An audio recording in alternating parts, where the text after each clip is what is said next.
I got to take you behind the scenes a little bit today, and that is that I asked Pablo. We have some stations call them liners.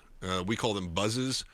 So I asked Pablo. I said, Pablo, what are the liners that I need to read for today? And he said, I can't tell you. I went, Pablo, you're the producer. Your job is to tell me what I need to say on the air.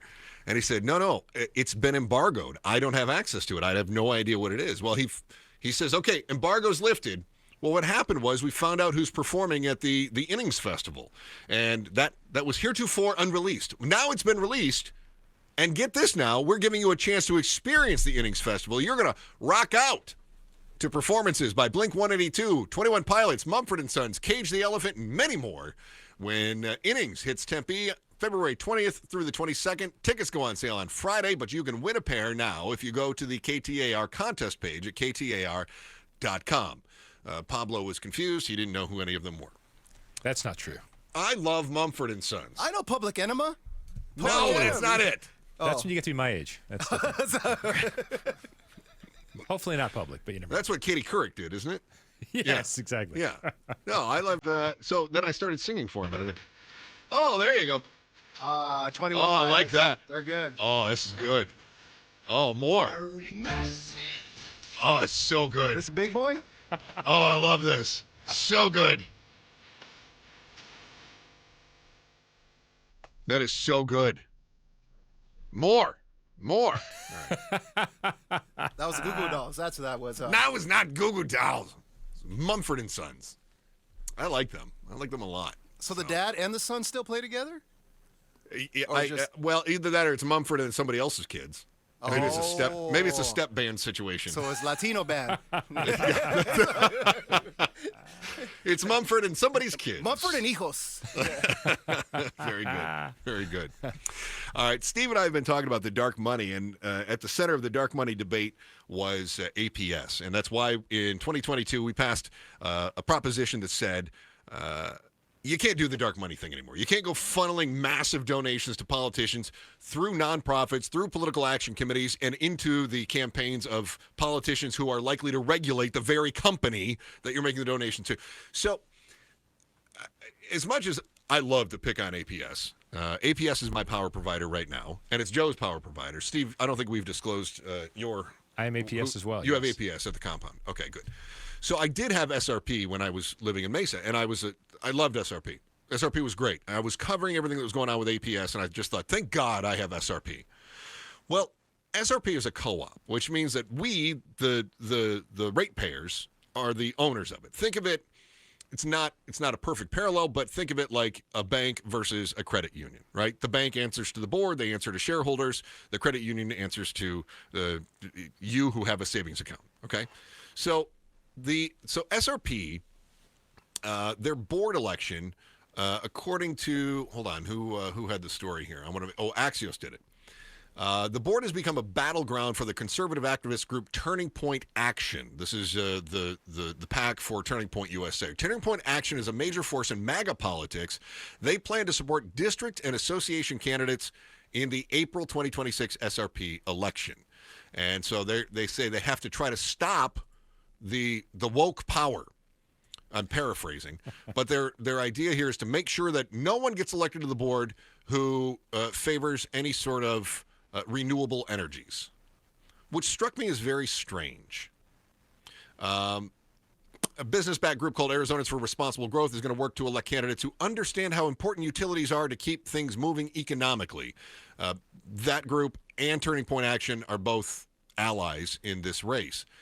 District Board member Sandra Kennedy is a former Democratic member of the Arizona Corporation Commission. She told Axios she's concerned that the Turning Point-backed candidates are going to raise rates, oppose renewables, and support fossil fuels if elected.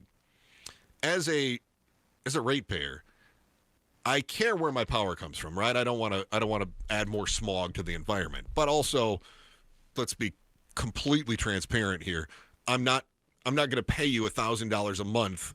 If you decide, well, that's what it's going to cost, I'm not going to do that, right? So let's be real about it. At some point, the renewables become too expensive. But in many cases, the renewables are a very reasonable alternative, and oftentimes it's dollar for dollar alternative to the coal-fired power that we're getting in different places. I guess my argument here is, why is this a left-right issue? If burning coal, which has created power over 100 years, right? We're all using coal power as we speak. If burning coal or other fossil fuels, if we can provide the same amount of energy at the same cost and have fewer emissions, right? If it's cleaner, why wouldn't we do that? Right? If I gave you a glass of water and 2 glasses of water, one glass of water is dirty and the other glass of water is clean, and I said they're both $1, which one are you going to take? You're going to take the one that's clean, right? You want the clean water. It's the same price. Now, if I gave you a glass of water that came out of the tap and I gave you Evian and the tap water was a nickel and the Evian water is $15, you're going, I'll drink the tap water, right? So this is kind of my comparison that I'm trying to make here.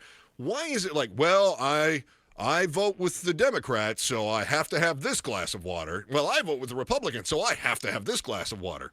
What is that about? I don't know how many Chris and Joe listeners got to hear this, Chris, but didn't you do a promo for today's show that had something to do with not wanting or not necessarily, the joke about woke energy and, when you plug in your phone, you're not really focused on whether it's a Democratic or Republican cord or whatever, or the outlet or whatever it is. I think that's, in your inimitable style, that is a great way to phrase it, because it is one of these things where this is a state that gets more sunshine or the Maricopa County area gets more sunshine than any other place in the country. And there have been complaints of why aren't we further ahead on renewables? Why aren't we further ahead on solar? APS, SRP have both been involved in solar. They can both take advantage of solar. They can provide that for customers. They can team up or compete with other outlets.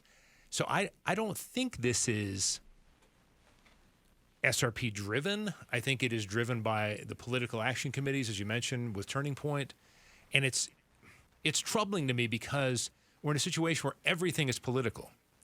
Why is it bad? And capitalists will tell you there's nothing bad about renewable energy because that's another outlet for them to make money.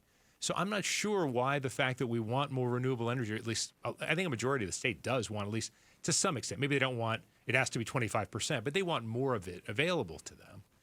To turn this into a political issue from the standpoint of no. You only want fossil fuels. You only want coal. I think there'd be a tiny percentage of people who would answer yes to that. They want fossil fuels. A lot of people don't want to get rid of that. I understand that because it's reliable for the most part. But what are we doing? We're going to turn SRP now, this relatively peaceful outlet, into something that's just as political crap fest as the rest of it? What if the SRP board just wants to do what's in the best interest of the co-op?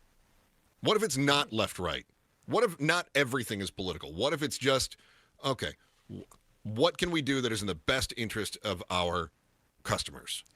I mean, isn't that what we want from every board? And I know that boards today, they have to answer to their shareholders. I get that.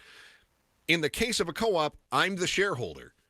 So I just want them to do what's in my own best interest. Again, I don't want to pay $15 for the Evian when I get tap water for a nickel. But also, I don't want to drink dirty water if the clean water is the same price. Well, your clear point is right on target to me. The other difference we need to make sure people know, and they probably know, with APS and SRP, is APS provides energy. SRP provides energy and water. And we're also in a position where are we going with the water? As Colorado River dries up, so do we want more politics thrown into our water as well as how we're getting our energy? This bodes ill for me going forward. Thanks for watching The Chris and Joe Show. Click to see more from Chris and Joe, and tap the button in the middle to subscribe to KTAR News.